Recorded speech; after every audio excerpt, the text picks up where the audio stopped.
ਸਤਿ ਸ਼੍ਰੀ ਅਕਾਲ। ਤੁਸੀਂ ਜੁੜੇ ਹੋਏ ਹੋ ਪੰਜਾਬੀ ਰੇਡੀਓ ਯੂਐਸਏ ਦੇ ਨਾਲ ਤੇ ਮੈਂ ਹਾਂ ਪ੍ਰਵੀਨ ਸ਼ਰਮਾ ਲੈ ਕੇ ਹਾਜ਼ਰ ਹਾਂ ਪ੍ਰੋਗਰਾਮ ਖਬਰ ਤੇ ਨਜ਼ਰ। ਖਬਰ ਤੇ ਨਜ਼ਰ ਪ੍ਰੋਗਰਾਮ ਦੇ ਵਿੱਚ ਕੀ ਅਹਿਮ ਤੇ ਕੀ ਖਾਸ ਖਬਰਾਂ ਨੂੰ ਲੈ ਕੇ ਚਰਚਾ ਕਰਨ ਦੇ ਲਈ ਜੁੜ ਚੁੱਕੇ ਨੇ ਪੰਜਾਬ ਤੋਂ ਪੱਤਰਕਾਰ ਦੀਪਕ ਸ਼ਰਮਾ ਜਨਾਰਥਲ ਜੀ। ਸ਼ਰਮਾ ਜੀ, ਸਤਿ ਸ਼੍ਰੀ ਅਕਾਲ। ਸਵਾਗਤ ਹੈ ਜੀ ਪੰਜਾਬੀ ਰੇਡੀਓ ਯੂਐਸਏ ਤੇ। ਸਤਿ ਸ਼੍ਰੀ ਅਕਾਲ ਪ੍ਰਵੀਨ ਜੀ, ਸਾਰੇ ਦਰਸ਼ਕਾਂ ਨੂੰ, ਸਾਰੇ ਸਰੋਤਿਆਂ ਨੂੰ ਮੇਰੀ ਪਿਆਰ ਭਰੀ ਸਤਿ ਸ਼੍ਰੀ ਅਕਾਲ ਜੀ। ਖਬਰ ਤੇ ਨਜ਼ਰ ਪ੍ਰੋਗਰਾਮ ਨੂੰ ਸਪਾਂਸਰ ਕਰਦੇ ਨੇ ਖਾਲਸਾ ਇੰਸ਼ੋਰੈਂਸ ਏਜੰਸੀ ਵਾਲੇ, ਜਿਨ੍ਹਾਂ ਤੋਂ ਤੁਸੀਂ ਹਰ ਤਰੀਕੇ ਦੀ ਇੰਸ਼ੋਰੈਂਸ ਲੈ ਸਕਦੇ ਹੋ। ਇੰਸ਼ੋਰੈਂਸ ਬਾਰੇ ਪਤਾ ਕਰਨ ਦੇ ਲਈ ਇਹਨਾਂ ਦਾ ਨੰਬਰ ਹੈ 408 272 2500। ਇਹ 1992 ਤੋਂ ਲਗਾਤਾਰ ਇੰਸ਼ੋਰੈਂਸ ਬਿਜ਼ਨਸ ਦੇ ਵਿੱਚ ਸ਼ਾਨਦਾਰ ਸੇਵਾਵਾਂ ਦੇ ਰਹੇ ਨੇ ਤੇ ਅਮਰੀਕਾ ਭਰ ਦੇ ਵਿੱਚ ਇੰਸ਼ੋਰੈਂਸ ਕਰਦੇ ਨੇ। ਅੱਜ ਹੀ ਕਾਲ ਕਰੋ 408 272 2500 ਤੇ। ਟਰਕੀਅਨ ਇਮੀਗ੍ਰੇਸ਼ਨ ਲਾ ਫਰਮ ਵਾਲੇ ਜੇ ਟਰਕੀਅਨ ਟੋਰਨੀ ਟਰਕੀਅਨ ਦੇ ਨਾਲ ਤੁਸੀਂ ਯੂਐਸ ਇਮੀਗ੍ਰੇਸ਼ਨ ਬਾਬਤ ਕੋਈ ਵੀ ਸਲਾਹ ਕਰਨੀ, ਕੋਈ ਵੀ ਸਵਾਲ ਪੁੱਛਣਾ ਤੇ ਇਹਨਾਂ ਦਾ ਨੰਬਰ ਹੈ 415 909 0503। ਗੁਰਦੀਪ ਸਿੰਘ ਬਿਰਦੀ ਕਲੋਵੀ, ਸਤਨਾਮ ਸਿੰਘ ਸ਼ੇਰਗਿੱਲ ਸਿਲਮਾ, ਵਿਸਲਾ ਫੈਮਿਲੀ, ਕਾਬਲ ਸਿੰਘ ਫ੍ਰਿਜ਼ਨੋ, ਮਨਦੀਪ ਸਿੰਘ, ਸੰਦੀਪ ਕੌਰ ਸੈਨ ਹੋਜ਼ੇ, ਗੁਰਪਾਲ ਸਿੰਘ ਸੈਕਰਾਮੈਂਟੋ, ਸਰਬਜੀਤ ਸਿੰਘ ਸ਼ੋਕਰ ਟਰਲਕ ਤੇ ਕਮਲਜੀਤ ਸਿੰਘ ਮੱਖਣ ਦੌਲਤਪੁਰੀਆ ਸੈਂਟਰਲ ਵੈਲੀ ਤੋਂ।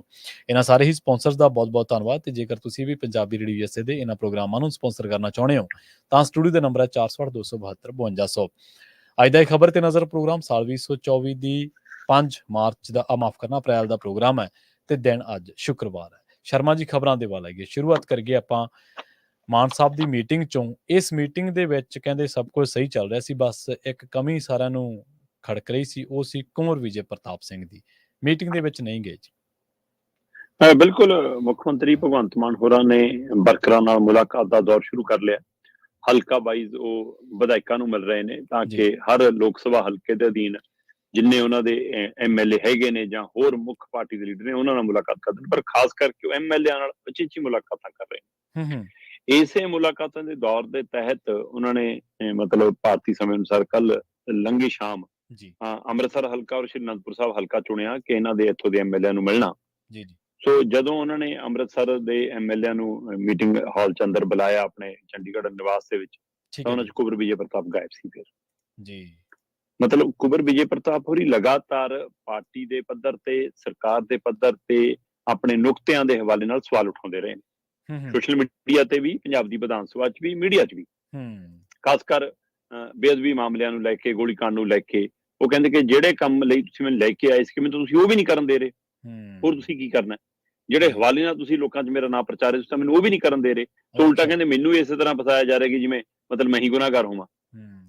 ਸੋ ਇਹ ਸਾਰੇ ਵਰਤਾਰੇ 'ਚ ਉਹਨਾਂ ਦੀ ਨਾਰਾਜ਼ਗੀ ਇਹ ਪਹਿਲੀ ਵਾਰ ਨਹੀਂ, ਪਹਿਲਾਂ ਵੀ ਝਲਕਦੀ ਰਹੀ ਆ ਪ੍ਰਵੀਨ ਜੀ। ਠੀਕ ਹੈ ਜੀ। ਮੁੱਖ ਮੰਤਰੀ ਨੇ ਘਰੇ ਮੀਟਿੰਗ ਬੁਲਾਈ ਸੀ, ਉਹਦੇ ਵਿੱਚੋਂ ਵੀ ਉਹ ਗੈਰ ਹਾਜ਼ਰ ਸੀ।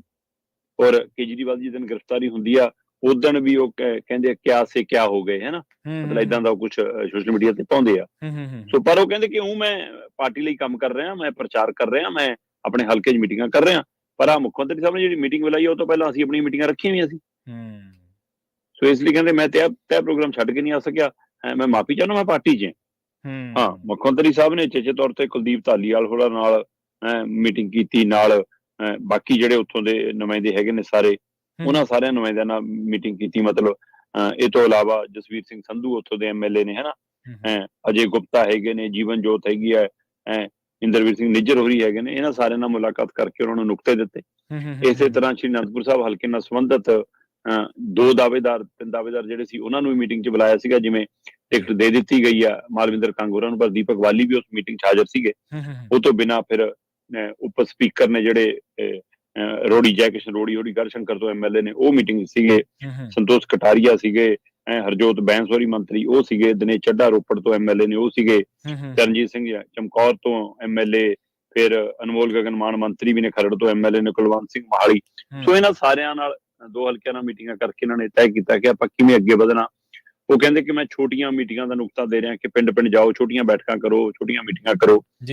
ਆਮ ਆਦਮੀ ਪਾਰਟੀ ਇਸ ਮੌਕੇ ਆਪਣੇ ਸੁਪਰੀਮੋ ਦੀ ਗ੍ਰਿਫਤਾਰੀ ਨੂੰ ਲੈ ਕੇ ਕਾਫੀ ਉਲਝਣ 'ਚ ਹੈ। ਉਹਦੇ ਹਵਾਲੇ ਨਾਲ ਵੀ ਉਹਨਾਂ ਨੂੰ ਕਈ ਪ੍ਰੋਗਰਾਮ ਉਵੇਂ ਉਲੀਕਣੇ ਪੈ ਰਹੇ ਨੇ, ਪਰ ਉਹਦੇ ਬਾਵਜੂਦ ਉਹ ਦਿਖਾਉਣਾ ਚਾਹੁੰਦੇ ਨੇ ਕਿ ਸਰਕਾਰ ਦੀਆਂ ਪ੍ਰਾਪਤੀਆਂ ਦੇ ਦਮ ਤੇ, 2 ਸਾਲਾਂ ਦੀ ਕਾਰਗੁਜ਼ਾਰੀ ਦੇ ਦਮ ਤੇ, ਬਿਜਲੀ ਪਾਣੀ ਦੇ ਹਵਾਲੇ ਨਾਲ ਅਸੀਂ ਜਾਂ ਹੋਰ ਆਪਣੀਆਂ ਗਰੰਟੀਆਂ ਦੇ ਦਮ ਭਰ ਦੇ ਕੇ ਪੂਰੀਆਂ ਕਰਤੀਆਂ, ਉਹਦੇ ਹਵਾਲੇ ਨਾਲ ਅਸੀਂ ਚੋਣ ਪਿੜ 'ਚ ਉਤਰਨਾ। ਇੱਕ ਪਾਸੇ ਮੁੱਖ ਮੰਤਰੀ ਭਗਵੰਤ ਮਾਨ ਹੋਰੀ ਲਗਾਤਾਰ ਹਲਕਾ ਵਾਈਜ਼ ਐਮਐਲਏ ਨਾਲ ਮੁਲਾਕਾਤ ਕਰ ਰਹੇ ਨੇ, ਦੂਏ ਪਾਸੇ 7 ਅਪ੍ਰੈਲ ਨੂੰ ਉਹਨਾਂ ਨੇ ਐਲਾਨ ਕੀਤਾ ਕਿ ਅਸੀਂ ਖਟਕੜ ਕਲਾਂ ਵਿਖੇ ਭੁੱਖ ਹੜਤਾਲ ਕਰਾਂਗੇ ਕੇਜਰੀਵਾਲ ਦੀ ਗ੍ਰਿਫਤਾਰੀ ਨੂੰ ਲੈ ਕੇ। ਕੇਜਰੀਵਾਲ ਦੇ ਹੱਕ 'ਚ ਤੇ ਗ੍ਰਿਫਤਾਰੀ ਦੇ ਵਿਰੋਧ 'ਚ 7 ਅਪ੍ਰੈਲ ਨੂੰ ਖਟਕੜ ਕਲਾਂ ਵਿਖੇ ਇੱਕ ਭੁੱਖ ਹੜਤਾਲ ਕੀਤੀ ਜਾਊਗੀ, ਜਿਹਦੀ ਅਗਵਾਈ ਮੁੱਖ ਮੰਤਰੀ ਭਗਵੰਤ ਮਾਨ ਕਰਨਗੇ, ਨਾਲ ਸਮੁੱਚੀ ਕੈਬਨਿਟ ਹੋਏਗੀ। ਔਰ ਉਸ ਦਿਨ ਲਗਭਗ ਪੂਰੇ ਮੁਲਕ 'ਚ ਦਾਅਵਾ ਕੀਤਾ ਜਾ ਰਿਹਾ ਆਮ ਆਦਮੀ ਪਾਰਟੀ ਵੱਲੋਂ ਕਿ ਕੇਜਰੀਵਾਲ ਦੇ ਹੱਕ 'ਚ ਪੂਰੇ ਮੁਲਕ 'ਚ ਆਮ ਆਦਮੀ ਪਾਰਟੀ ਭੁੱਖ ਹੜਤਾਲ ਕਰੇਗੀ। ਹੂੰ ਸੋ ਇਹ ਕਾਰਵਾਈਆਂ ਵੀ ਉਹਨਾਂ ਦੀਆਂ ਬਰਾਬਰ ਜਾਰੀ ਨੇ, ਪਰ ਮੰਨਿਆ ਇਹ ਜਾ ਰਿਹਾ ਕਿ ਉਹ ਕਹਿਣ ਨੂੰ ਕੇਜਰੀਵਾਲ ਦੇ ਹੱਕ 'ਚ ਜਾਂ ਗ੍ਰਿਫਤਾਰੀ ਦੇ ਵਿਰੋਧ 'ਚ ਭੁੱਖ ਹੜਤਾਲ ਆ, ਅਸਲ 'ਚ ਉਹ ਚੋਣ ਰੈਲੀ ਹੈ ਕਹਿੰਦੇ। ਠੀਕ ਹੈ ਜੀ। ਅਸਲ 'ਚ ਉਹ ਚੋਣ ਮੁਹਿੰਮ ਭਖਾਉਣ ਦਾ ਇੱਕ ਤਰੀਕਾ ਹੈ। ਸੋ ਹੂੰ ਦੇਖਦੇ ਹਾਂ ਕਿੰਨੀ ਕੁ ਸਫਲ ਹੁੰਦੀ ਹੈ ਕੀ ਨਹੀਂ। ਹੂੰ ਪਰ ਅਕਬਰ ਵਿਜੇ ਪ੍ਰਤਾਪ, ਉਧਰ ਡਾਕਟਰ ਵਿਜੇ ਸਿੰਗਲਾ, ਜਾਂ ਅਮਿਤ ਰਤਨ, ਜਾਂ ਕੁਝ ਹੋਰ ਅਜਿਹੇ ਕਈ, ਇੱਥੋਂ ਤੱਕ ਕਿ ਪਹਿਲੀ ਚੋਣ ਦੇ ਸਾਰਥੀ ਜਿਹੜੇ ਆਮ ਆਦਮੀ ਪਾਰਟੀ ਦੇ ਸੀ, ਉਹ ਲਗਭਗ ਹੁਣ ਪੂਰੇ ਮੈਦਾਨ 'ਚੋਂ ਲਗਭਗ ਬਾਹਰ ਨੇ, ਹੈ ਨਾ।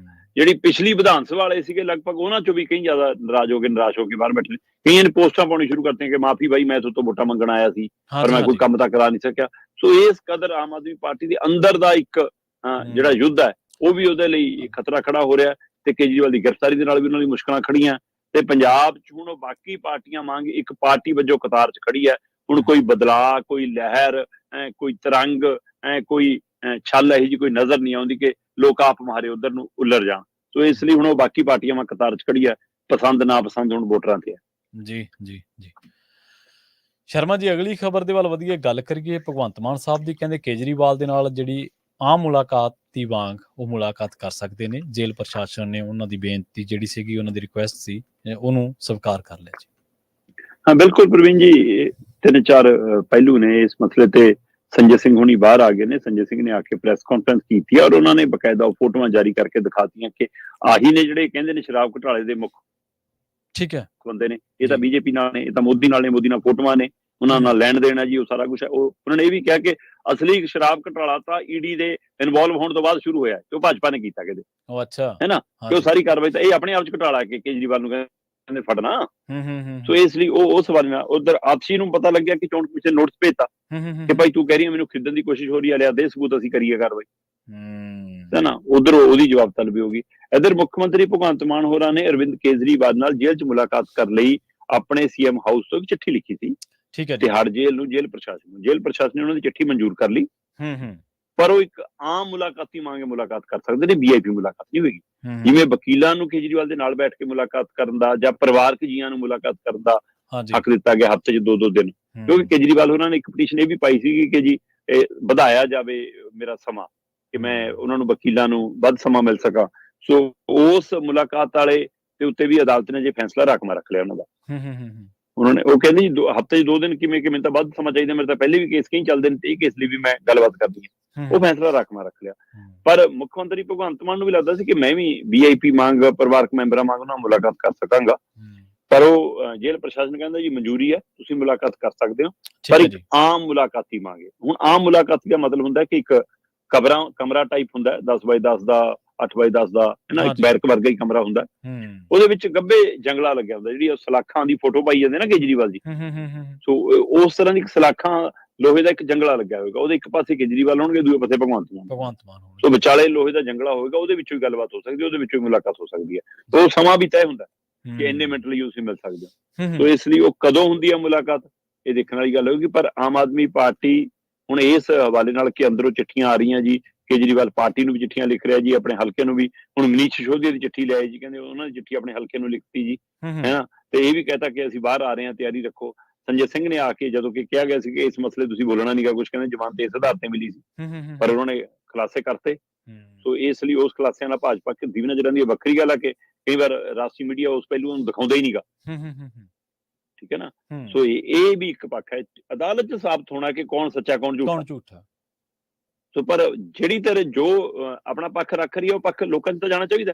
ਹੁਣ ਆਮ ਆਦਮੀ ਪਾਰਟੀ ਕਹਿੰਦੀ ਕਿ ਇਹਦੇ ਪਿੱਛੇ ਸਾਰੀ ਭਾਜਪਾ ਦੀ ਸਾਜ਼ਿਸ਼ ਚੋਣਾਂ ਨੇ। ਸੋ ਇਸ ਪਹਿਲੂ ਤੇ ਸੰਜੇ ਸਿੰਘ ਨੇ ਕਾਫੀ ਖੁਲਾਸੇ ਕੀਤੇ ਨੇ, ਤੇ ਉਹ ਵੀ ਇੱਕ ਅਹਿਮ ਮੁੱਦਾ ਹੈ। ਸੋ ਫਿਲਹਾਲ ਭਗਵੰਤ ਮਾਨ ਹੋਰੀ ਮੁਲਾਕਾਤ ਕਰਨ ਜਦੋਂ ਜਾਂਦੇ ਨੇ, ਉਸ ਤੋਂ ਬਾਅਦ ਕਿਹੜਾ ਨੁਕਤਾ ਲੈ ਕੇ ਆਉਂਦੇ ਨੇ, ਕੀ ਉਹਨਾਂ ਨੂੰ ਸੂਤਰ ਮਿਲਦਾ ਹੈ ਨਾ, ਕਿਹੜਾ ਉਹਨਾਂ ਨੂੰ ਕੋਈ ਮੰਤਰ ਮਿਲਦਾ, ਇਹ ਦੇਖਣ ਵਾਲੀ ਗੱਲ ਹੋਏਗੀ। ਕਿਉਂਕਿ ਅਜੇ ਪੰਜਾਬ ਦੀਆਂ 4 ਟਿਕਟਾਂ ਲੜਨੀਆਂ ਬਾਕੀ ਨੇ ਉਹਨਾਂ ਵੱਲੋਂ ਵੀ। ਸੋ ਕੀ ਉਹ ਟਿਕਟਾਂ ਲਈ ਜਾ ਰਹੇ ਨੇ ਚਿੱਚੇ ਤੌਰ ਤੇ ਹਾਂ ਕਰਾਉਣ, ਜਾਂ ਕੋਈ ਹੋਰ ਪਹਿਲੂ ਹੈ। ਜੀ ਜੀ। ਅਗਲੀ ਖਬਰ ਦੇ ਵੱਲ ਵਧੀਏ ਸ਼ਰਮਾ ਜੀ, ਤੇ ਆਪਾਂ ਗੱਲ ਕਰੀਏ ਅਕਾਲੀ ਦਲ ਦੀ। ਅਕਾਲੀ ਦਲ ਦੇ ਉਮੀਦਵਾਰਾਂ ਦੀ ਲਿਸਟ ਤਿਆਰ ਹੈ ਤੇ ਕਹਿੰਦੇ ਐਲਾਨ ਕਿਸੇ ਵੀ ਵਕਤ ਹੋ ਸਕਦਾ ਹੁਣ। ਬਿਲਕੁਲ ਜੀ, ਵੈਸੇ ਤਾਂ ਯਾਤਰਾ ਵੀ ਨਾਲ ਦੀ ਨਾਲ ਚੱਲੀ ਜਾਂਦੀ ਹੈ। ਸੁਖਬੀਰ ਬਾਦਲ ਹੋਰੀ ਪੰਜਾਬ ਬਚਾਓ ਯਾਤਰਾ ਤੇ ਨਿਕਲੇ ਹੋਏ ਨੇ, ਦੂਜਾ ਪੜਾਅ ਸ਼ੁਰੂ ਕਰਤਾ ਜੀ। ਸੋ ਇੱਧਰ ਕਮੇਟੀਆਂ ਦੇ ਐਲਾਨ ਵੀ ਹੋ ਜਾਂਦੇ ਨੇ, ਸਾਰੇ ਲੀਡਰ ਅਗਲੇ ਪਿਛਲੇ ਪੁਰਾਣੇ ਸਾਰੇ ਪਾ ਦੋ ਜੀ ਇਹਨਾਂ ਕਮੇਟੀ 'ਚ, ਤਾਂ ਕਿ ਹਰੇਕ ਲੀਡਰ ਨੂੰ ਲੱਗੇ ਮੇਰਾ ਵੀ ਨਾਂ ਆ ਗਿਆ ਕਿਤਨਾ ਕਿਤੇ, ਜੀ ਜੀ ਬਿਲਕੁਲ ਹੈ ਨਾ। ਤੇ ਉਹ ਕੰਮ ਵੀ ਜਾਰੀ ਹੈ, ਪਰ ਉਮੀਦਵਾਰ ਤਾਂ ਇਸ ਵਾਰ 13 ਐਲਾਨਣੇ ਆ। ਪਹਿਲਾਂ 10 ਐਲਾਨਦੇ ਸੀ, ਇਸ ਵਾਰ 3 ਹੋਰ ਵੱਧ ਐਲਾਨਣੇ, ਹੈ ਨਾ। ਸੋ ਇਸ ਲਈ ਜ਼ਿਆਦਾ ਮਤਲਬ ਅਕਾਲੀ ਦਲ ਲਈ ਐਡਾ ਬੜਾ ਮਸਲਾ ਤਾਂ ਨਹੀਂ ਹੈਗਾ ਕਿ ਨਾ ਕਿਸੇ ਨੂੰ ਪੁੱਛਣਾ, ਕਿਉਂਕਿ ਸਾਰੇ ਅਧਿਕਾਰ ਸੁਖਬੀਰ ਨੂੰ ਦਿੱਤੇ ਹੋਏ ਆ। ਫਿਰ ਵੀ ਕੋਈ ਲੀਡਰ ਮਾੜਾ ਮੋਟਾ ਨਾਰਾਜ਼ ਨਾ ਹੋਵੇ, ਨਿਰਾਸ਼ ਨਾ ਹੋਵੇ, ਉਹਨੂੰ ਪਹਿਲਾਂ ਮਨਾਉਣਾ ਤਾਂ ਪੈਂਦਾ ਹੀ ਹੈ ਨਾ। ਅੱਜ ਕੱਲ ਦਲ ਬਦਲੂ ਵਾਲਿਆਂ ਦਾ ਪਤਾ ਲੱਗਦਾ ਕਦੋਂ ਕਿਹੜਾ ਕਿੱਧਰ ਜਾ ਕੇ ਬਹਿ ਜਾਵੇ। ਸੋ ਇਸ ਕਵਾਇਦ ਦੇ ਵਿੱਚ ਲਗਭਗ ਕਹਿੰਦੇ ਜੀ ਤਿਆਰ ਇਹ ਹੈ ਕੰਮ ਇਹਨਾਂ ਦਾ ਕਿ ਜਲੰਧਰ ਤੋਂ ਇਸ ਵਾਰ ਫਿਰ ਡਾਕਟਰ ਸਾਹਿਬ ਨੂੰ ਟਿਕਟ ਦੇ ਸਕਦੇ ਆ ਜਾਂ ਪਵਨ ਟੀਨੂ ਨੂੰ ਟਿਕਟ ਮਿਲ ਸਕਦੀ ਹੈ ਨਾ। ਇਸੇ ਤਰ੍ਹਾਂ ਕਹਿੰਦੇ ਕਿ ਹਰਸਿਮਰਤ ਕੌਰ ਬਾਦਲ ਦਾ ਫਿਲਹਾਲ ਤੈਅ ਤਾਂ ਮੰਨਿਆ ਜਾ ਰਿਹਾ ਕਿ ਬਠਿੰਡੇ ਤੋਂ ਹੀ ਲੜਨਗੇ, ਬਾਕੀ ਪਤਾ ਨਹੀਂ ਜੀ, ਕਹਿੰਦੇ ਟਿਕਟ ਦੇਣ ਲੱਗੇ ਕੀ ਕਰ ਲੈਣ, ਹੈ ਨਾ। ਸੋ ਕੁੱਲ ਮਿਲਾ ਕੇ ਜਿਹੜਾ ਸੂਚੀ ਜਿੰਨੀ ਪਤਾ ਲੱਗੀ ਹੈ ਕਿ ਕੱਚੀ ਲਿਸਟ ਜਿਹੜੀ ਤਿਆਰ ਹੈ, ਜਿਹੜੀ ਵਿਚਾਰ ਚਰਚਾ ਤੋਂ ਬਾਅਦ ਅਕਾਲੀ ਦਲ ਨੇ ਤਿਆਰ ਕਰਕੇ ਸੁਖਬੀਰ ਬਾਦਲ ਦੀ ਜੇਬ 'ਚ ਪਾ ਦਿੱਤੀ ਆ, ਉੱਥੋਂ ਪਰਚੀ ਨਿਕਲਣ ਲੱਗੇ ਬਦਲ ਜਾਵੇ ਤਾਂ ਵੱਖਰੀ ਗੱਲ ਹੈ। ਕਹਿੰਦੇ ਜੀ ਪਰਨੀਤ ਕੌਰ ਦੇ ਸਾਹਮਣੇ ਇਸ ਵਾਰ NK ਸ਼ਰਮਾ ਹੋਣਗੇ, ਹਿੰਦੂ ਪੱਤਾ ਖੇਡਣਾ ਚਾਹੁੰਦੀ ਹੈ ਇਸ ਹਲਕੇ ਚੋਂ ਅਕਾਲੀ ਦਲ, ਹੈ ਤੇ ਜਾਂ ਭਰੋਸੇਯੋਗ ਲੀਡਰ ਹੈ ਖਾਲਸਾ ਅਕਾਲੀ ਦਲ ਦਾ ਨਾ। ਸੋ ਇਸ ਲਈ ਕਹਿੰਦੇ NK ਸ਼ਰਮਾ ਉਮੀਦਵਾਰ ਹੋਣਗੇ। ਹੁਣ ਕਿੰਨੀ ਕੁ ਟੱਕਰ ਦੇ ਸਕਦੇ, ਕਿੰਨੀ ਕੁ ਨਹੀਂ, ਕਿਉਂਕਿ ਉਹਨਾਂ ਦਾ ਜਿਹੜਾ ਹਲਕਾ ਆਪਣਾ ਵਿਧਾਨ ਸਭਾ ਹਲਕਾ, ਉਹਦੇ ਵਿੱਚ ਤਾਂ ਉਹਨਾਂ ਦੀ ਚੰਗੀ ਪਕੜ ਮੰਨੀ ਜਾਂਦੀ ਰਹੀ ਆ, ਪਰ ਉਹ ਤੋਂ ਬਾਹਰ ਕਿੰਨੀ ਕੁ ਪਕੜ ਹੈ ਸਾਰੇ ਜਾਣਦੇ। ਇਸ ਲਈ ਕਹਿੰਦੇ ਕਿ ਕਿਤੇ ਉਹੀ ਸਮਝੌਤੇ ਵਾਲਾ ਤਾਂ ਨਹੀਂ ਕੋਈ ਪਹਿਲੂ, ਇਹ ਵੀ ਚਰਚਾ ਹੈਗੀ ਆ। ਫਿਲਹਾਲ ਇਹ ਤਾਂ ਇਹ ਹੈ ਜੀ ਕਿ ਅਕਾਲੀ ਦਲ ਪਟਿਆਲੇ ਤੋਂ NK ਸ਼ਰਮਾ ਨੂੰ ਟਿਕਟ ਦੇਵੇਗਾ, ਜਦੋਂ ਕਿ ਪਹਿਲਾਂ ਰੱਖੜਾ ਪਰਿਵਾਰ ਨੂੰ ਵੀ ਗੱਲ ਚੱਲੀ ਸੀ, ਕਹਿੰਦੇ ਰੱਖੜਾ ਪਰਿਵਾਰ ਨੇ ਨਾ ਵੀ ਕਰਤੀ ਤੇ ਅਕਾਲੀ ਦਲ ਨੂੰ ਇਹ ਵੀ ਡਰ ਲੱਗੀ ਜਾਂਦਾ ਸੀ ਕਿ ਟਿਕਟ ਦੇਣ ਤੋਂ ਬਾਅਦ ਕਿਤੇ ਸ਼ਸ਼ੀਰ ਸਿੰਘ ਘੋਲੀ ਨਾ ਹੋ ਜਾਵੇ ਸਾਡੇ ਨਾਲ। ਸੋ ਇਸ ਲਈ ਵੀ ਕਹਿੰਦੇ ਕਿ ਉਧਰ ਨੂੰ ਅਜੇ ਨਹੀਂ ਝਾਤ ਕੀਤੀ। ਇਸੇ ਤਰ੍ਹਾਂ ਸ਼੍ਰੀ ਅਨੰਦਪੁਰ ਸਾਹਿਬ ਤੋਂ ਕਹਿੰਦੇ ਪ੍ਰੇਮ ਸਿੰਘ ਚੰਦੂਮਾਜਰੇ ਨੂੰ ਹਰੀ ਝੰਡੀ ਮਿਲ ਗਈ ਆ। ਵੈਸੇ ਇੱਥੋਂ ਦਲਜੀਤ ਚੀਮਾ ਵੀ ਦਾਅਵੇਦਾਰ ਸੀ ਤੇ ਕੁਝ ਹੋਰ ਲੀਡਰ ਵੀ ਇੱਛਕ ਰੱਖਦੇ ਸੀ, ਪਰ ਕਹਿੰਦੇ ਪ੍ਰੇਮ ਸਿੰਘ, ਜਦੋਂ ਕਿ ਪ੍ਰੇਮ ਸਿੰਘ ਚੰਦੂਮਾਜਰਾ ਕਿਸੇ ਸਮੇਂ ਪਟਿਆਲੇ ਤੋਂ ਵੀ ਚੋਣ ਲੜ ਕੇ ਲੋਕ ਸਭਾ ਮੈਂਬਰ ਬਣ ਚੁੱਕੇ ਨੇ, ਸੋ ਪਰ ਉਹ ਹਲਕਾ ਛੱਡ ਗਏ ਆਪਣਾ। ਇੱਧਰ ਅੰਮ੍ਰਿਤਸਰ ਤੋਂ ਕਹਿੰਦੇ ਲਗਭਗ ਤੈਅ ਹੈ ਜੀ ਕਿ ਅਨਿਲ ਜੋਸ਼ੀ ਨੂੰ ਇਹ ਟਿਕਟ ਦਿੱਤੀ ਜਾਊਗੀ, ਸੋ ਇਹ ਤੈਅ ਮੰਨਿਆ ਜਾ ਰਿਹਾ। ਇਸੇ ਤਰ੍ਹਾਂ ਸ਼੍ਰੀ ਫਤਿਹਗੜ੍ਹ ਸਾਹਿਬ ਤੋਂ ਕਹਿੰਦੇ ਜੀ ਵਿਕਰਮ ਸਿੰਘ ਖਾਲਸਾ, ਵੈਸੇ ਇਹਨਾਂ ਦਾ ਨਾਂ ਖੰਡੂਰ ਸਾਹਿਬ ਤੋਂ ਵੀ ਚੱਲ ਰਿਹਾ, ਪਰ ਮੰਨਿਆ ਜਾ ਰਿਹਾ ਕਿ ਉੱਥੋਂ ਮਿਲੇਗੀ ਇਹਨਾਂ ਨੂੰ। ਸੰਗਰੂਰ ਤੋਂ ਪਰਮਿੰਦਰ ਢੀਂਡਸਾ ਆਪਾਂ ਪਹਿਲਾਂ ਹੀ ਗੱਲ ਕਰ ਚੁੱਕੇ ਹਾਂ ਕਿ ਤਾਂ ਤੈਅ ਹੀ ਆ ਭਾਈ, ਆਏ ਹੀ ਇਸੇ ਸਮਝੌਤੇ ਨਾਲ ਨੇ ਤਾਂ, ਹੈ ਨਾ। ਤੇ ਇਸ ਤੋਂ ਇਲਾਵਾ ਮਤਲਬ ਕਿ ਫਿਰੋਜ਼ਪੁਰ ਤੋਂ ਕਹਿੰਦੇ ਕਵਰਜੀਤ ਸਿੰਘ ਰੋਜੀ ਬਰਕੰਦੀ ਨੂੰ, ਜਾਂ ਫਿਰ ਕਹਿੰਦੇ ਬਰਦੇਵ ਸਿੰਘ ਮਾਨ ਨੋਨੀ ਮਾਨ ਨੂੰ ਇਹਨੂੰ ਟਿਕਟ ਮਿਲ ਸਕਦੀ ਹੈ, ਹੈ ਨਾ। ਤੇ ਇਹ ਤੋਂ ਇਲਾਵਾ ਕਹਿੰਦੇ ਖਡੂਰ ਸਾਹਿਬ ਤੋਂ ਜਿਵੇਂ ਆਪਾਂ ਗੱਲ ਕਰ ਰਹੇ ਹਾਂ ਕਿ ਵਿਕਰਮ ਸਿੰਘ ਖਾਲਸਾ ਇੱਥੇ ਵੀ ਆ ਸਕਦੇ ਆ, ਨਹੀਂ ਤਾਂ ਫਿਰ ਇੱਥੋਂ ਕਹਿੰਦੇ ਬਿਰਸਾ ਸਿੰਘ ਬਲਟੋਹਾ ਦਾ ਨਾਂ ਖਾਸਾ ਅੱਗੇ ਚੱਲ ਰਿਹਾ, ਇਹਨੂੰ ਟਿਕਟ ਦਿੱਤੀ ਜਾ ਸਕਦੀ ਹੈ। ਸੋਹਣ ਸਿੰਘ ਠੰਡਲ ਹੋਰੀ ਹੁਸ਼ਿਆਰਪੁਰ ਤੋਂ, ਸਾਬਕਾ ਸਿਹਤ ਅਧਿਕਾਰੀ ਲਖਵੀਰ ਸਿੰਘ ਉਹ ਵੀ ਇੱਧਰ ਆ ਗਏ, ਪਹਿਲਾਂ BJP 'ਚ ਆਮ ਆਦਮੀ ਪਾਰਟੀ ਕਨੀ ਜਾਣਾ ਸੀ, ਕਹਿੰਦੇ ਉੱਧਰ ਗੱਲ ਨਹੀਂ ਬਣੀ, ਸੋ ਫਿਰ ਇੱਧਰ ਆ ਗਏ। ਹੁਣ ਲਖਵੀਰ ਸਿੰਘ ਨੂੰ ਮੈਦਾਨ 'ਚ ਉਤਾਰਿਆ ਜਾ ਸਕਦਾ। ਜਦੋਂ ਕਿ ਗੁਰਦਾਸਪੁਰ ਤੋਂ ਪਤਾ ਲੱਗ ਰਿਹਾ ਕਿ ਸਲਾਰੀਆ ਹੋਰਾਂ ਨੇ ਵੀ ਬਗਾਵਤ ਕਰਤੀ ਹੈ, BJP ਦੇ ਲੀਡਰ ਨੇ, ਤੇ ਕਪਤਾ ਖੰਨਾ ਨੇ ਵੀ ਦਾਅਵਾ ਕਰਤਾ ਕਿ ਮੈਂ ਚੋਣ ਤਾਂ ਲੜੂਗੀ। ਸੋ BJP ਤਾਂ ਟਿਕਟ ਦੇ ਚੁੱਕੀ ਹੈ ਦਿਨੇਸ਼ ਬੱਬੂ ਨੂੰ।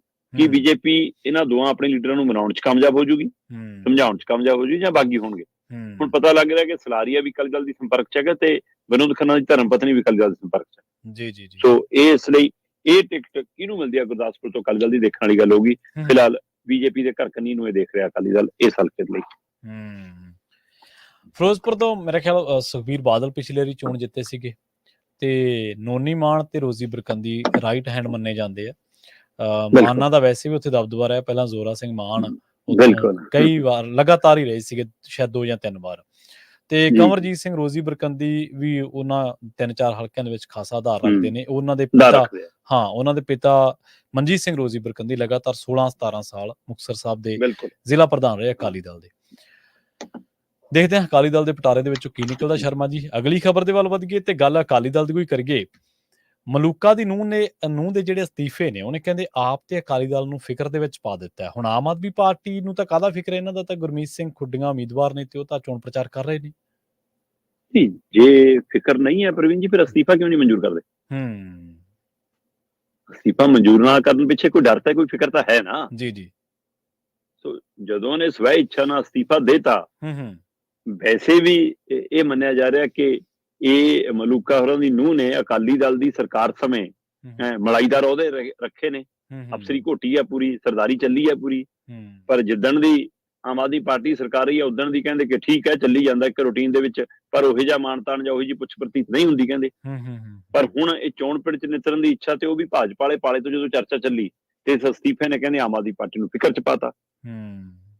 ਤੇ ਮੈਂ ਕਹਿੰਦਾ ਫਿਕਰ ਨਹੀਂ ਹੈ, ਫਿਰ ਅਸਤੀਫਾ ਮਨਜ਼ੂਰ ਹੋ ਜਾਂਦਾ। ਹੂੰ ਸੋ ਅਜੇ ਤੱਕ ਅਸਤੀਫਾ ਕਹਿੰਦੇ ਜੀ ਚੀਫ ਸੈਕਟਰੀ ਨੂੰ ਭੇਜਿਆ ਸੀਗਾ, ਚੀਫ ਸੈਕਟਰੀ ਨੇ ਫਾਈਲ ਤਿਆਰ ਕਰਤੀ ਜੀ, ਮੁੱਖ ਮੰਤਰੀ ਸਾਹਿਬ ਕੋਲ ਪਈ ਹੈ ਜੀ। ਮੁੱਖ ਮੰਤਰੀ ਸਾਹਿਬ ਅਜੇ ਗੌਰ ਕਰਨ ਦਾ ਸਮਾਂ ਨਹੀਂਗਾ ਜੀ, ਜਾਂ ਗੌਰ ਕਰਨਾ ਨਹੀਂ ਚਾਹੁੰਦੇ ਜੀ। ਸੋ ਉਹ ਸਾਰੀ ਮਨਜ਼ੂਰੀ ਤੋਂ ਬਾਅਦ ਫਿਰ ਭਾਰਤ ਸਰਕਾਰ ਦੇ ਪਰਸੋਨਲ ਤੇ ਸਿਖਲਾਈ ਵਿਭਾਗ ਕੋਲ ਜਾਊਗੀ, ਉੱਥੋਂ ਕੇ ਆਊਗੀ। ਫਿਰ ਵੈਸੇ ਕਹਿੰਦੇ ਜੀ ਇੱਥੋਂ ਤੱਕ ਜਾਣਕਾਰੀ ਮਿਲ ਰਹੀ ਹੈ, ਪਰਮਪਾਲ ਕੌਰ ਸੰਧੂ ਹੋਰੀ ਹੈ ਨਾ, ਬਕਾਇਦਾ ਤੌਰ ਤੇ ਇਹਨਾਂ ਨੇ ਕਹਿੰਦੇ ਜੀ ਆਪਣੇ ਹਲਕੇ ਦੇ ਵਿੱਚ ਵੋਟਰ ਸੂਚੀਆਂ ਤੇ ਨਿਗਾਹ ਮਾਰਨੀ ਸ਼ੁਰੂ ਕਰਤੀ ਹੈ, ਟੀਮਾਂ ਨੂੰ ਕੰਮ ਲਾਤਾ ਹੈ, ਆਪਣੇ ਨੇੜਿਆਂ ਨੂੰ ਕਹਿਣਾ ਸ਼ੁਰੂ ਕਰਤਾ ਤਿਆਰੀ ਰੱਖੋ, ਮੈਂ ਚੋਣ ਲੜੂੰਗੀ। ਸੋ ਪਰ ਇਹ ਸਾਰੀ ਕਾਰਵਾਈ ਤਦੇ ਸ਼ੁਰੂ ਹੋ ਸਕਦੀ ਹੈ ਜਦੋਂ ਇਹਨਾਂ ਦਾ ਅਸਤੀਫਾ ਮਨਜ਼ੂਰ ਹੋ ਜਾਵੇ। ਸੋ ਆਮ ਆਦਮੀ ਪਾਰਟੀ ਕੀ ਅੜਿੱਕਾ ਡਾ ਰਹੀ ਹੈ, ਜਾਂ ਕੋਈ ਡਰ ਹੈ, ਜਾਂ ਇਹ ਰੂਟੀਨ ਕਾਰਵਾਈ ਕਰਕੇ, ਜਾਂ ਕੇਜਰੀਵਾਲ ਮਰਤੇ ਕਰਕੇ ਦੇਰ ਹੋ ਰਹੀ ਹੈ। ਸੋ ਇਸ ਲਈ ਆਮ ਆਦਮੀ ਪਾਰਟੀ ਦਾ ਇਹਦੇ ਵਿੱਚ ਕੋਈ ਨਾ ਕੋਈ ਫਿਕਰ ਤਾਂ ਲੱਗਦਾ ਜੀ। ਦੂਸਰੇ ਪਾਸੇ ਇੱਕ ਪਾਸੇ ਇਹ ਚਰਚਾ ਚੱਲੀ ਜਾਂਦੀ ਹੈ ਕਿ ਮਲੂਕਾ ਪਰਿਵਾਰ ਨੂੰ ਅਕਾਲੀ ਦਲ ਮਨਾ ਲੂਗਾ, ਸਮਝਾ ਲੂਗਾ, ਤੇ ਜੇ ਬੀਜੇਪੀ ਵੱਲੋਂ ਲੜੀ ਵੀ ਬੀਬੀ ਤਾਂ ਹਰਸਿਮਰਤ ਦੇ ਹੱਕ 'ਚ ਜਾ ਸਕਦੀ ਹੈ, ਗੱਲ ਉਹਦੇ ਫਾਇਦੇ ਲਈ ਹੋ ਸਕਦੀ ਆ। ਪਰ ਦੂਸਰੇ ਪਾਸੇ ਕਹਿੰਦੇ ਜੇ ਮਲੂਕਿਆਂ ਦੀ ਨੂੰਹ ਲੜੀ ਤਾਂ ਟੱਕਰ ਦੇ ਸਕਦੀ ਆ। ਇਹ ਚਰਚਾ ਵੀ ਹੈ। ਸੋ ਇਸ ਚਰਚਾ ਨੇ ਅਕਾਲੀ ਦਲ ਨੂੰ ਫਿਕਰ 'ਚ ਪਾਇਆ, ਤੇ ਪਤਾ ਲੱਗ ਰਿਹਾ ਕਿ ਅਕਾਲੀ ਦਲ ਪਰਿਵਾਰ ਨੂੰ ਮਨਾਉਣ 'ਚ ਲੱਗਿਆ ਹੋਇਆ ਕਿ ਭਾਈ ਇੰਨਾ ਕੁਛ ਤਾਂ ਦਿੱਤਾ ਤੁਹਾਡੇ ਟੱਬਰ ਨੂੰ, ਮੁੰਡੇ ਨੂੰ ਆਹ ਕੁਛ ਦਿੱਤਾ, ਤੁਹਾਡੇ ਸਹੁਰਾ ਸਾਹਿਬ ਨੂੰ ਆਹ ਕੁਛ ਦਿੱਤਾ, ਤੁਹਾਨੂੰ ਅਸੀਂ IAS ਅਫਸਰ ਅਸੀਂ ਬਣਾਇਆ, ਕਿਹੜੇ ਕਿਹੜੇ ਅਹੁਦਿਆਂ ਤੇ ਮਾਣ ਦਵਾਇਆ, ਕਿ ਕੋਈ ਨਾ ਜੇ ਟਿਕਟ ਲੈਣੀ ਆ ਲਓ ਬੀਬੀ ਜੀ ਥਾਂ ਤੇ ਤੁਸੀਂ ਆ ਜਾਓ। ਕਹਿੰਦੇ ਐਂ ਦੇ ਕੇ ਵੀ ਭਰਮਾਇਆ ਜਾ ਰਿਹਾ ਹੈ ਨਾ। ਸੋ ਏਦਾਂ ਦੀਆਂ ਕੁਝ ਗੱਲਾਂ ਚੱਲਦੀਆਂ, ਤੇ ਕਿਉਂਕਿ ਅਕਾਲੀ ਦਲ ਨਹੀਂ ਚਾਹੁੰਦਾ ਕਿ ਇੱਕ ਸੁਨੇਹਾ ਤਾਂ ਵੱਡਾ ਜਾਂਦਾ ਨਾ ਕਿ ਅਕਾਲੀ ਦਲ ਦਾ ਖਾਸ ਲੀਡਰ, ਕੋਰ ਕਮੇਟੀ ਦਾ ਮੈਂਬਰ, ਉਹਨਾਂ ਦੇ ਟੱਬਰ ਦੇ ਵਿੱਚੋਂ ਬਗਾਵਤ ਹੋ ਜਾਵੇ। ਸੋ ਕਿਉਂਕਿ ਮਲੂਕਾ ਹੋਰੀ ਬੀਜੇਪੀ ਪ੍ਰਤੀ ਬਹੁਤ ਨਰਮ ਰਵੱਈਆ ਰੱਖਦੇ ਆ ਰਹੇ ਨੇ, ਲਗਾਤਾਰ ਉਹ ਦੁਬਾਰਾ ਗੱਠਜੋੜ ਦੇ ਹਮ ਹੀ ਰਹੇ ਨੇ, ਲਗਾਤਾਰ ਉਹ ਇਹ ਸਮਝੌਤੇ 'ਚ ਜਾਣਾ ਚਾਹੁੰਦੇ ਸੀ, ਪਰ ਉਹ ਆਪਣੀ ਟਿਕਟ ਨੂੰ ਲੈ ਕੇ ਵੀ ਆਪਣੇ ਪਰਿਵਾਰ ਦੇ ਲਈ 2 ਟਿਕਟਾਂ ਮੰਗ ਰਹੇ ਸੀ ਵਿਧਾਨ ਸਭਾ 'ਚ। ਉਸ ਸਮੇਂ ਵੀ ਸੁਖਬੀਰ ਬਾਦਲ ਉਹਨਾਂ ਨਾਲ ਨਾਰਾਜ਼ਗੀ 'ਚ ਸੀਗੇ। ਸੋ ਹੁਣ ਇਹ ਨਾਰਾਜ਼ਗੀ ਬਾਇਆ ਨੂੰਹ ਕੱਢ ਰਹੇ ਨੇ, ਜਾਂ ਨੂੰਹ ਦੇ ਉੱਤੇ ਵੈਸੇ ਹੀ ਬੀਜੇਪੀ ਨੂੰ ਲੱਗਿਆ ਕਿ ਇਹਨਾਂ ਨੂੰ ਉਮੀਦਵਾਰ ਬਣਾਇਆ ਜਾ ਸਕਦਾ ਬਤੌਰ ਬੀਬੀ। ਸੋ ਹੁਣ ਜੋ ਵੀ ਹੋਵੇ, ਪਰ ਇੱਕ ਪਾਸੇ ਅਸਤੀਫਾ ਨਾ ਮਨਜ਼ੂਰ ਹੋਣਾ, ਦੂਏ ਪਾਸੇ ਬੀਬੀ ਨੂੰ ਅਕਾਲੀ ਦਲ ਦੇ ਲੀਡਰਾਂ ਵੱਲੋਂ ਜਾਂ ਇਹਨਾਂ ਦੇ ਪਰਿਵਾਰ ਨੂੰ, ਮਲੂਕਾ ਹੋਰਾਂ ਨੂੰ ਅਕਾਲੀ ਦਲ ਦੀ ਹਾਈਕਮਾਂਡ ਵੱਲੋਂ ਮਨਾਉਣ ਦੀਆਂ ਕੋਸ਼ਿਸ਼ਾਂ ਇਹ ਸੰਕੇਤ ਕਰਦੀਆਂ ਨੇ ਕਿ ਡਰ ਅਕਾਲੀ ਦਲ ਨੂੰ ਵੀ ਲੱਗ ਰਿਹਾ। ਜੀ ਬਿਲਕੁਲ। ਤੇ ਜਾਂਦੇ ਗੱਲ ਕਰੀਏ ਇੰਡੀਆ ਗੱਠਜੋੜ ਦੀ। ਸ਼ਰਮਾ ਜੀ, ਇੰਡੀਆ ਗੱਠਜੋੜ ਦੀ ਇੱਕ ਕਮਜ਼ੋਰ ਕੜੀ ਕਹਿੰਦੇ ਫਿਰ ਸਾਹਮਣੇ ਆ ਗਈ। ਇਹ ਤਾਂ ਵੈਸੇ ਹੀ ਇਹਨਾਂ ਦੇ ਤਾਂ ਕਈ ਬੰਦੇ ਘਿਰ ਗਏ, ਕਈ ਕੜੀਆਂ ਕਮਜ਼ੋਰ ਇਹਨਾਂ ਦੀਆਂ ਸਾਹਮਣੇ ਆ ਗਈਆਂ, ਹੁਣ ਕਿਹੜੀ ਸਾਹਮਣੇ ਆ ਗਈ? ਦੇਖੋ ਪ੍ਰਵੀਨ ਜੀ, ਵੈਸੇ ਜਦੋਂ ਇੰਡੀਆ ਗੱਠਜੋੜ ਸ਼ੁਰੂ 'ਚ ਹੋਂਦ 'ਚ ਆਉਣ ਲੱਗਿਆ ਸੀ, ਆ ਵੀ ਆ ਗਿਆ, ਆ ਵੀ ਆ ਗਿਆ, ਆ ਵੀ ਆ ਗਿਆ, 32 ਦਲ ਇਕੱਠੇ ਹੋ ਗਏ, ਤਦ ਭਾਜਪਾ ਨੂੰ ਫਿਕਰ ਪੈ ਗਿਆ ਸੀ। ਔਰ ਉਸ ਡਰ ਦੇ ਵਿੱਚੋਂ ਇੱਥੋਂ ਤੱਕ ਡਰ ਪੈ ਗਿਆ ਸੀ, ਉਹਨਾਂ ਨੇ ਆਪਣਾ ਅੰਦਰੂਨੀ ਸਰਵੇ ਕਰਾਇਆ, ਉਹਨਾਂ ਨੂੰ ਰਿਪੋਰਟ ਮਿਲੀ ਕਿ 230 ਤੋਂ ਉੱਪਰ ਨਹੀਂ ਜਾ ਰਹੇ। ਠੀਕ ਹੈ ਜੀ, ਜਿਹੜੇ 400 ਪਲੱਸ ਦਾ ਦਾਅਵਾ ਕਰਦੇ ਨੇ। ਤੇ ਪਰ ਜਿੱਦਾਂ ਸੀਟ ਵੰਡ ਦਾ ਮਾਮਲਾ ਆਇਆ, ਤਿੱਦਾਂ ਆਪਾਂ ਤਾਂ ਹੀ ਪਹਿਲੇ ਦਿਨ ਤੋਂ ਗੱਲ ਕਰਦੇ ਆਏ ਆ ਕਿ ਇੰਡੀਆ ਗੱਠਜੋੜ ਖੜਾ ਵੀ ਰਹੂਗਾ ਜਾਂ ਨਹੀਂ।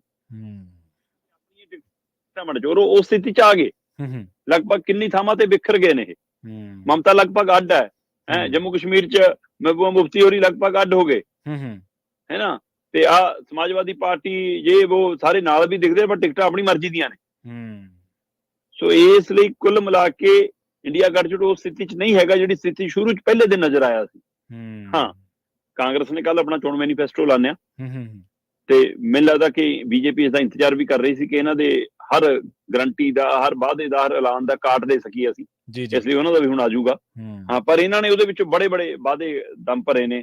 ਕਹਿੰਦੇ ਜੀ ਕਿ ਨਿਆਂ ਪੱਤਰ ਜਾਰੀ ਕੀਤਾ ਸੀ ਤਾਂ, ਹੈ ਨਾ, ਤੇ ਜਾਤੀ ਜਨਗਣਨਾ ਵਾਲਾ ਹਵਾਲਾ ਵੀ ਰੱਖਿਆ, MSP ਨੂੰ ਵੀ ਕਾਨੂੰਨ ਬਣਾ ਦੇਾਂਗੇ, ਹੈ ਨਾ, ਗਰੀਬ ਪਰਿਵਾਰਾਂ ਦੀਆਂ ਔਰਤਾਂ ਨੂੰ 1-1 ਲੱਖ ਸਾਲ ਦਾ ਦੇ ਦੇਾਂਗੇ। ਮਤਲਬ ਵੱਡੇ ਵਾਅਦੇ ਨੇ। ਜ਼ਮੀਨ ਵਿਹੂਣੇ ਲੋਕਾਂ ਨੂੰ ਜ਼ਮੀਨਾਂ ਵੀ ਦੇਵਾਂਗੇ, ਜਿਹੜੇ ਕਿਸਾਨ ਮਜ਼ਦੂਰ ਨੇ ਉਹਨਾਂ ਨੂੰ ਵੀ ਅਸੀਂ ਜ਼ਮੀਨਾਂ ਦੇਵਾਂਗੇ। ਸੋ ਕਹਿੰਦੇ ਜੀ ਫਸਲਾਂ ਤੇ MSP ਦੀ ਕਾਨੂੰਨੀ ਗਰੰਟੀ ਦੀਆਂ ਗੱਲਾਂ ਕੀਤੀਆਂ, ਰਾਖਵਾਂਕਰਨ ਤੋਂ 50% ਦੀ ਹੱਦ ਹਟਾਉਣ ਦੀ ਗੱਲ ਕੀਤੀ ਹੈ, ਜਾਤੀ ਆਧਾਰਿਤ ਜਨਗਣਨਾ ਕਰਾਵਾਂਗੇ ਇਹਦੀ ਗੱਲ ਕੀਤੀ ਹੈ, ਅਗਨੀਪਥ ਯੋਜਨਾ ਰੱਦ ਕਰਨ ਦੀ ਗੱਲ ਕੀਤੀ ਹੈ, ਕੌਮੀ ਰਾਜਧਾਨੀ ਖੇਤਰ ਦਿੱਲੀ ਸਰਕਾਰ ਐਕਟ 1991 ਵਿੱਚ ਸੋਧ ਦਾ ਵਾਅਦਾ ਕੀਤਾ ਹੈ, ਜੰਮੂ ਕਸ਼ਮੀਰ ਨੂੰ ਪੂਰਨ ਰਾਜ ਦਾ ਦਰਜਾ ਦੇਣ ਦੀ ਗੱਲ ਕੀਤੀ ਹੈ, 30 ਲੱਖ ਤੋਂ ਵੱਧ ਅਸਾਮੀਆਂ ਭਰਨ ਦੀ ਗੱਲ ਕੀਤੀ ਹੈ, BPAT ਪਰਚੀਆਂ ਦਾ ਮਿਲਾਨ EVM ਨਾਲ ਕਰਨ ਦੀ ਗੱਲ ਕੀਤੀ ਹੈ, ਮਨਰੇਗਾ ਤਹਿਤ ਦਿਹਾੜੀ 400 ਰੁਪਇਆ ਮਿਲੂਗੀ, ਇਹ ਗੱਲਾਂ ਕੀਤੀ ਹੈ। ਸਭ ਤੋਂ ਵੱਧ ਨਜ਼ਰ ਇਹਨਾਂ ਦੀ ਨੌਜਵਾਨਾਂ ਤੇ ਹੈ। ਇਹਨਾਂ ਦੇ ਕੁੱਲ ਚੋਣ ਵਾਅਦਿਆਂ ਚੋਂ 25 ਵਾਅਦੇ ਸਿਰਫ ਨੌਜਵਾਨੀ ਨਾਲ, ਜਿਨ੍ਹਾਂ ਦੇ ਵਿੱਚ ਮਤਲਬ ਨੌਕਰੀਆਂ ਦੀ ਗੱਲ ਹੈ ਨਾ, ਕਿ ਨੌਜਵਾਨਾਂ ਨੂੰ 30 ਲੱਖ ਨੌਕਰੀਆਂ ਦੇਵਾਂਗੇ, 25 ਤੋਂ ਘੱਟ ਉਮਰ ਵਾਲਿਆਂ ਲਈ ਡਿਪਲੋਮਾ ਧਾਰੀਆਂ ਨੂੰ 1 ਸਾਲ ਦਾ ਟ੍ਰੇਨਿੰਗ ਦੇਵਾਂਗੇ, ਹੈ ਨਾ। ਸੋ 1 ਲੱਖ ਰੁਪਇਆ ਸਾਲਾਨਾ ਉਹਨਾਂ ਨੂੰ ਨਾਲ ਸਹਿਯੋਗ ਮਿਲੂਗਾ। ਇਸ ਤਰ੍ਹਾਂ ਮਤਲਬ 25 ਤੋਂ ਵੱਧ ਵਾਅਦੇ ਨੌਜਵਾਨਾਂ ਨਾਲ ਨੇ। ਫਿਰ ਇਸੇ ਤਰ੍ਹਾਂ ਕਿਸਾਨਾਂ ਨਾਲ ਖਾਸੇ ਵਾਅਦੇ ਨੇ, ਬੀਬੀਆਂ ਨਾਲ ਵਾਅਦੇ ਨੇ, ਮਜ਼ਦੂਰਾਂ ਨਾਲ, ਸਿੱਖਿਆ ਦੇ ਖੇਤਰ 'ਚ ਸੋਧ ਦੀਆਂ ਗੱਲਾਂ ਨੇ। ਸੋ ਇਹ ਚੋਣ ਮੈਨੀਫੈਸਟੋ ਰਾਹੀਂ ਕਾਂਗਰਸ ਨੇ ਆਪਣੀ ਸਪੀਡ ਤਾਂ ਫੜਨ ਦੀ ਕੋਸ਼ਿਸ਼ ਕੀਤੀ ਆ, ਪਰ ਜਿਹੜੀ ਕਮਜ਼ੋਰ ਕੜੀ ਆ ਉਹ ਫਿਰ ਸਾਹਮਣੇ ਆ ਗਈ ਜਦੋਂ ਮੀਡੀਆ ਨੇ ਸਵਾਲ ਪੁੱਛਿਆ ਕਿ ਜੀ ਇਹ ਚਿਹਰਾ ਕੌਣ ਹੋਏਗਾ ਤੁਹਾਡਾ ਪ੍ਰਧਾਨ ਮੰਤਰੀ ਦਾ। ਕਹਿੰਦੇ ਜੀ ਇਹ ਚੋਣ ਜਿੱਤਣ ਤੋਂ ਬਾਅਦ ਫੈਸਲਾ ਕਰਾਂਗੇ। ਜਿਸ ਕਦਰ ਵੈਸੇ ਇਹ ਇੱਕ ਨਿਯਮ ਸੰਵਿਧਾਨ ਦਾ ਇਹੋ ਕਹਿੰਦਾ ਪ੍ਰਵੀਨ ਜੀ ਕਿ MP ਚੋਣ ਲੜਨ, ਜਿਹੜੀ ਧਿਰ ਦੇ MP ਵੱਧ ਹੋਣ ਉਹ MPਆਂ ਚੋਂ ਆਪਣਾ ਇੱਕ ਲੀਡਰ ਚੁਣਨ ਤੇ ਫਿਰ ਉਸ ਨੂੰ ਪ੍ਰਧਾਨ ਮੰਤਰੀ ਲਈ ਪੇਸ਼ ਕਰਨ। ਪਰ ਪਿਛਲੇ ਕੁਝ ਸਾਲਾਂ ਤੋਂ 20-25 ਸਾਲਾਂ ਤੋਂ ਤਾਂ ਲਗਭਗ ਪਿਛਲੀਆਂ 5-7 ਚੋਣਾਂ ਤੋਂ ਤਾਂ ਜਦੋਂ ਵਿਅਕਤੀ ਵਿਸ਼ੇਸ਼ ਚੋਣ ਬਣ ਗਈ ਤੇ ਲੋਕਾਂ ਦੇ ਮਨਾਂ 'ਚ ਇਹ ਗੱਲ ਜਦੇ ਚਲੀ ਜਾਂਦੀ ਹੈ ਕਿ ਯਾਰ ਇਹਨਾਂ ਦਾ ਚਿਹਰਾ ਹੀ ਸਪਸ਼ਟ ਨਹੀਂ, ਇਹਨਾਂ ਦਾ ਲੀਡਰ ਕੌਣ ਹੋਊਗਾ ਇਹੀ ਨਹੀਂ ਪਤਾ। ਸੋ ਇਹਦੇ ਨਾਲ ਵੋਟ ਘਟਦੀ ਹੈ ਇਹਦੇ ਨਾਲ ਵੋਟ ਬੈਂਕ ਨੂੰ ਨੁਕਸਾਨ ਹੁੰਦਾ। ਅਗਲੇ ਕਹਿੰਦੇ ਕਿ ਬੰਦਾ ਤਾਂ ਕਲੀਅਰ ਹੋਵੇ ਕਿ ਹਾਂ ਅਸੀਂ ਕੱਲ ਨੂੰ ਪ੍ਰਧਾਨ ਮੰਤਰੀ ਕੌਣ ਬਣੂਗਾ ਇਹਨਾਂ ਚੋਂ। ਸੋ ਜੇ ਕੋਈ ਰਾਹੁਲ ਗਾਂਧੀ ਨੂੰ ਪਸੰਦ ਕਰਦਾ ਹੈ ਤਾਂ ਉਹ ਕਹੂਗਾ ਜੀ ਕਿ ਜੇ ਰਾਹੁਲ ਗਾਂਧੀ ਕਲੀਅਰ ਨਹੀਂ ਗਾ ਕੱਲ ਨੂੰ ਕੋਈ ਹੋਰ ਬਣ ਗਏ ਜਿਸ ਦਾ ਵੋਟ ਇਹਦੇ ਕਰਕੇ ਪਾਉਣੀ ਸੀ। ਕੋਈ ਕਹੂਗਾ ਕਿ ਅਸੀਂ ਰਾਹੁਲ ਗਾਂਧੀ ਨਹੀਂ ਪਸੰਦ ਕਰਦੇ, ਕੱਲ ਨੂੰ ਜੀ ਰਾਹੁਲ ਗਾਂਧੀ ਨੂੰ ਬਣਾ ਦੇਣਾ ਅਸੀਂ ਨਹੀਂ ਪਾ ਸਕਦੇ ਜੀ, ਫਿਰ ਦੁਵਿਧਾ 'ਚ। ਸੋ ਇਸ ਲਈ ਇਹ ਇੱਕ ਕਮਜ਼ੋਰ ਕੜੀ ਅੱਜ ਦੀ ਤਰੀਕ ਦੇ ਵਿੱਚ ਇੰਡੀਆ ਗੱਠਜੋੜ ਦੇ ਲਈ ਸਾਬਤ ਹੋਣ ਵਾਲੀ, ਕਿਉਂਕਿ ਅਗਲੇ ਕਹਿੰਦੇ ਸਾਡੇ ਕੋਲ ਚਿਹਰਾ ਵੀ ਕਲੀਅਰ ਆ, ਸਾਡਾ ਏਜੰਡਾ ਵੀ ਕਲੀਅਰ ਆ। ਸੋ ਭਾਜਪਾ ਤਾਂ ਆਪਣੇ ਫਾਰਮੂਲਿਆਂ ਤੇ ਚੱਲਦੀ ਆ ਨਾ, ਸੋ ਉਸ ਫਾਰਮੂਲਿਆਂ ਦੇ ਹਿਸਾਬ ਨਾਲ ਅਗਲੇ ਕਹਿੰਦੇ ਅਜੇ ਤਾਂ ਸਟਾਰਟਰ ਜਾਈ ਆਇਆ ਜੀ, ਅਜੇ ਪੂਰੀ ਥਾਲੀ ਤਾਂ ਅਸੀਂ ਪੇਸ਼ ਕਰਨੀ ਹੈ। ਕਹਿੰਦੇ ਮਤਲਬ ਇਹੋ ਜਿਹੇ ਟੋਟਕੇ ਜੇ ਲੋਕਾਂ ਨੂੰ ਸੁਣਾ ਕੇ ਬਸ ਇਹੋ ਜਿਹੇ ਮੋਦੀ ਨੂੰ ਲੱਗਦਾ ਕਿ ਅਸੀਂ ਕੰਮ ਚਲਾ ਲਾਂਗੇ। ਪਿਛਲੇ 3 ਵਾਰ ਦੇ ਦੌਰ ਦੀਆਂ ਝਾਤ ਮਾਰ ਕੇ ਦੇਖ ਲਓ, 2 ਵਾਰ ਪਿਛਲਾ, 1 ਵਾਰ ਵਾਜਪਾਈ ਵਾਲਾ, 2 ਵਾਰ ਇਹਨਾਂ ਵਾਲਾ, ਕਿ ਕਿੰਨੇ ਕੁ ਚੋਣ ਵਾਅਦਿਆਂ ਤੇ ਖਰੀ ਉਤਰੀ ਆ ਭਾਜਪਾ, ਉਹ ਵੀ ਝਾਤ ਮਾਰ ਕੇ ਦੇਖ ਲਓ। ਪਰ ਉਹ ਚੋਣ ਵਾਅਦੇ ਉਹਨਾਂ ਦੇ ਐਲਾਨਨਾਮੇ ਦਬ ਕੇ ਰਹਿ ਜਾਂਦੇ ਨੇ, ਚਿਹਰਾ ਤੇ ਮਤਲਬ ਕਿ ਭਾਸ਼ਣਬਾਜ਼ੀ ਚੱਲ ਜਾਂਦੀ ਹੈ। ਸੋ ਉਸ ਦੇ ਵਿੱਚ ਅਗਲੇ ਕਹਿੰਦੇ ਸਾਡੇ ਕੋਲ ਚਿਹਰਾ ਕਲੀਅਰ ਹੈ ਜੀ, ਇੱਧਰ ਚਿਹਰਾ ਨਾ ਹੋਣਾ ਵੀ ਇਹਨਾਂ ਲਈ ਕਮਜ਼ੋਰ ਕੜੀ ਸਾਬਤ ਹੋਈ। ਜੀ ਬਿਲਕੁਲ। ਦੇਖੋ ਇਹ ਕਿਸੇ ਵੀ ਲੋਕਤੰਤਰ ਨੂੰ ਕਹਿੰਦੇ ਜੇ ਤੁਸੀਂ ਦੇਖਣਾ ਕਿ ਕਿੰਨਾ ਕੁ ਕਾਮਯਾਬ ਹੈ, ਕਿੰਨਾ ਕੁ ਡੈਮੋਕ੍ਰੇਟਿਕ ਹੈ, ਤਾਂ ਉਹਦੀਆਂ ਚੋਣ ਦਾ ਤੁਸੀਂ ਤਰੀਕਾਕਾਰ ਦੇਖ ਲਓ। ਹੋਣਾ ਤਾਂ ਉਲਟ ਸੀਗਾ ਸ਼ਰਮਾ ਜੀ, ਕਿ ਜਿਵੇਂ ਜਿਵੇਂ ਪੁਰਾਣਾ ਹੁੰਦਾ ਜਾਣਾ ਸੀ ਇਹਨੇ ਮੈਚਿਓਰ ਹੁੰਦਾ ਜਾਣਾ ਸੀਗਾ, ਪਰ ਹੋ ਉਲਟ ਰਿਹਾ। ਬਿਲਕੁਲ ਇਹ ਵੈਲਿਡ ਪੁਆਇੰਟ ਆ ਤੁਹਾਡਾ ਕਿ ਚੋਣਾਂ ਪਾਰਟੀਆਂ ਦੇ ਮੈਨੀਫੈਸਟੋ ਤੇ ਲੜੀਆਂ ਜਾਣੀਆਂ ਸੀ, ਨਾ ਕਿ ਕਿਸੇ ਵਿਅਕਤੀ ਵਿਸ਼ੇਸ਼ ਦੇ ਅਕਸ ਦੇ ਉੱਤੇ ਜਾਂ ਉਹਦੇ ਚਿਹਰੇ ਦੇ ਉੱਤੇ।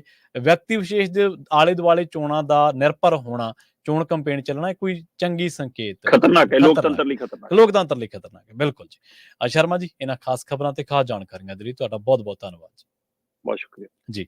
ਪ੍ਰੋਗਰਾਮ ਖਬਰ ਤੇ ਨਜ਼ਰ ਨੂੰ ਆਪਾਂ ਇੱਥੇ ਹੀ ਸਮਾਪਤ ਕਰਾਂਗੇ। ਤੁਹਾਡਾ ਸਾਰਿਆਂ ਦਾ ਵੀ ਬਹੁਤ ਧੰਨਵਾਦ। ਇੱਕ ਜਾਣਕਾਰੀ ਤੁਹਾਡੇ ਸਾਰਿਆਂ ਨਾਲ ਸਾਂਝੀ ਕਰਦੇ ਚੱਲੀਏ, ਉਹ ਇਹ ਕਿ ਪੰਜਾਬੀ ਰੇਡੀਓ USA ਦੇ 1170 AM ਜਿਹੜਾ ਸਟੇਸ਼ਨ ਹੈ, ਜਿਹੜਾ ਕਿ ਜਿਓਗ੍ਰਾਫਿਕਲੀ ਬਹੁਤ ਵੱਡੇ ਏਰੀਏ ਨੂੰ, ਕੈਲੀਫੋਰਨੀਆ ਦਾ 50,000 ਵਾਟ ਦਾ ਸਟੇਸ਼ਨ ਹੈ ਤੇ ਬਹੁਤ ਵੱਡੇ ਏਰੀਏ ਨੂੰ ਕਵਰ ਕਰਦਾ। ਉਹ ਤੁਸੀਂ ਕਿੱਥੇ ਸੁਣਦੇ ਹੋ, ਉੱਥੋਂ ਆਪਣਾ ਨਾਮ, ਆਪਣਾ ਨੰਬਰ ਤੇ ਆਪਣਾ ਪਤਾ ਜਿਹੜੀ ਜਗ੍ਹਾ ਤੇ ਖੜ ਕੇ ਸੁਣ ਰਹੇ ਹੋ, ਉਹ ਪੰਜਾਬੀ ਰੇਡੀਓ USA ਦੇ ਸਟੂਡੀਓ ਨੰਬਰ 408-272-5200 ਤੇ ਸਾਡੇ ਨਾਲ ਸ਼ੇਅਰ ਕਰੋ ਤੇ ਤੁਸੀਂ ਵਿਜੇਤਾ ਬਣ ਸਕਦੇ ਆ ਇੱਕ ਲੱਕੀ ਡਰਾ ਦੇ, ਜਿਹਦੇ ਵਿੱਚ ਤੁਹਾਨੂੰ ਰੈਫਰ ਕੱਢੇ ਜਾਣਗੇ। ਹੋ ਸਕਦਾ ਉਹਦੇ ਵਿੱਚ ਤੁਹਾਡਾ ਨੰਬਰ ਲੱਗ ਜਾਵੇ। ਸੋ ਉਹ ਤੁਸੀਂ ਜਾਣਕਾਰੀ ਸਾਡੇ ਸਾਰਿਆਂ ਦੇ ਨਾਲ ਸਾਂਝੀ ਕਰ ਸਕਦੇ ਹੋ। ਬਹੁਤ-ਬਹੁਤ ਧੰਨਵਾਦ ਸ਼ਰਮਾ ਜੀ, ਇੱਕ ਵਾਰ ਫਿਰ ਤੋਂ ਸਤਿ ਸ੍ਰੀ ਅਕਾਲ ਜੀ। ਬਹੁਤ ਸ਼ੁਕਰੀਆ, ਸਤਿ ਸ੍ਰੀ ਅਕਾਲ ਜੀ।